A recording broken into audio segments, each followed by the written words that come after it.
So the Democrats' $3.5 trillion infrastructure package is really the last big vehicle leaving town. And so everybody who has a major priority that wants to get something done is trying to cram their agenda item onto this. Absolutely. And they're getting reception from Democratic leadership. Yesterday we learned, and we've talked about this before, we've known that this was a goal of advocates and a possibility. We learned that one, immigration reform, as Steve Dennis from Bloomberg reported here, is being considered to be put into the reconciliation package. Manchin expressed openness to it. He's not opposed to it.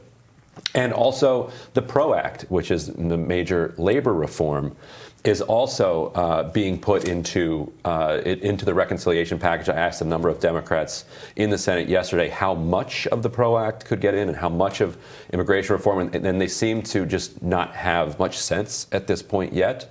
A lot of it will depend on what the rules are, and the parliamentarian declares what can go through. How are Republicans responding to this kind of mushrooming reconciliation package? Yeah, but I think this was already sort of how people saw the reconciliation package, that it was, as it was introduced, it was this really broad umbrella omnibus that sort of swept in just the general Democratic priorities, because as you said, this is the last bus leaving town. At this point, Democrats have a very slim majority in the House, and they know that, and they're obviously very worried about what will happen after the next cycle. So yeah, they feel like this is the last bus leaving town. They've got to get everything into it. And so I think that was already partially baked into the narrative. I'm curious what you think. I actually think this really reflects a high. There's the Democratic Party and Senate Democrats in particular are really on a high right now. I think we saw that at their press conference that they had, and we covered this. The press conference they had on Tuesday night, they really are bullish. Like, they're feeling great. And I think because they're feeling great, they feel like they have their coalition solid. Things are going well with Manchin right now. They're going to start talking big. They're going to start dreaming big, because it seems to be working right now. The mood among Democrats in the Senate yesterday was electric. It was giddy. Like they hadn't seemed as giddy since they passed their $1.9 trillion package very early. It felt like the same mood. And what they can't seem to absorb is that this is coming from passing legislation by majority vote, because reconciliation allows you to move through the Senate without having to deal with the filibuster. They have the power to amend the rules to reform the filibuster so that they could have this giddy feeling all the time.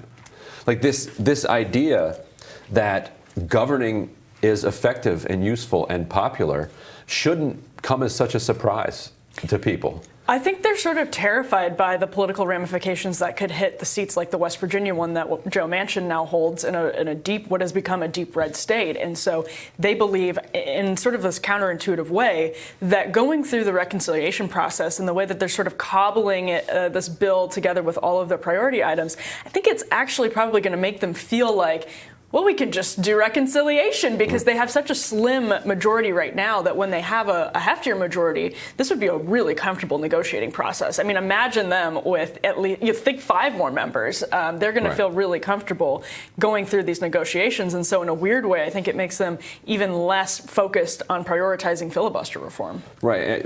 Yes, we will see. But I think you're probably right, because if they can get everything they want done through here, it certainly helps them feel good about doing this, that the Trump administration did did their Trump tax cut through reconciliation, and it was so recent.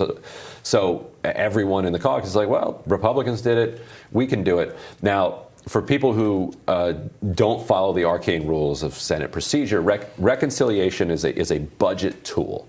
That means that you can't do policy directly through reconciliation. So then you might ask, well, then how can you do the PRO Act? How can you do immigration reform? And it comes down to whether or not these programs either cost money or raise money for the government. Right. And when it comes to immigration, there is actually precedent for immigration reform having been done through reconciliation in the past.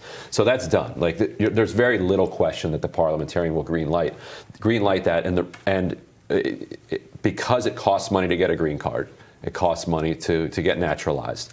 There are other fees that are associated. There are tax implications for naturalizing people, and so federal budget implications. Right, you're talking tens of billions of dollars, and so that's a very easy one. On the PRO Act side, a significant part of the PRO Act would raise money for the NLRB and for the federal government by fining companies. Say, like, if Amazon got hit with unfair labor practices in an election, they could get charged $10,000 a day per infraction per day.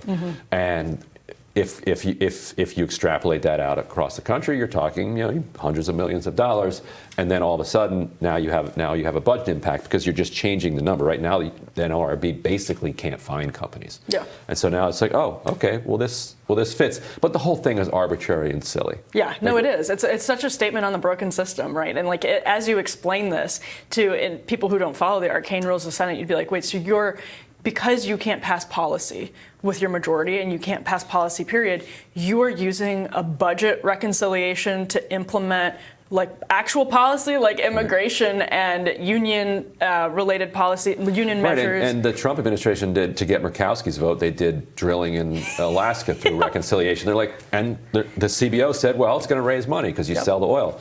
Actually, they turned out to be wrong because it took so long, and some other reasons it didn't actually have a budget effect. But that's beside the point. Yeah.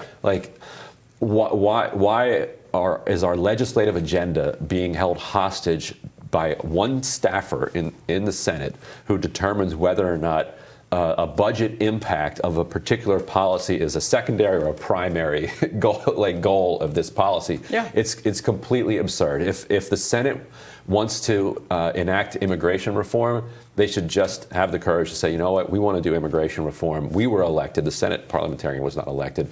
But they won't do that, and so we're going to get this one giant multi-week process of reconciliation combined with then a bipartisan separate infrastructure deal. Well, and another sad consequence of this is President Obama was so frustrated by his inability to get immigration reform through the Senate, he increased the powers of the executive branch, and Donald Trump then took the increased powers of the executive branch from President Obama and issued more executive orders that, of course, increased the power of the executive branch. It's a very vicious cycle, and it's not panning out well for our federal government's control over the population and our ability to actually legislate reform and policy. It's a sad state of affairs. Right.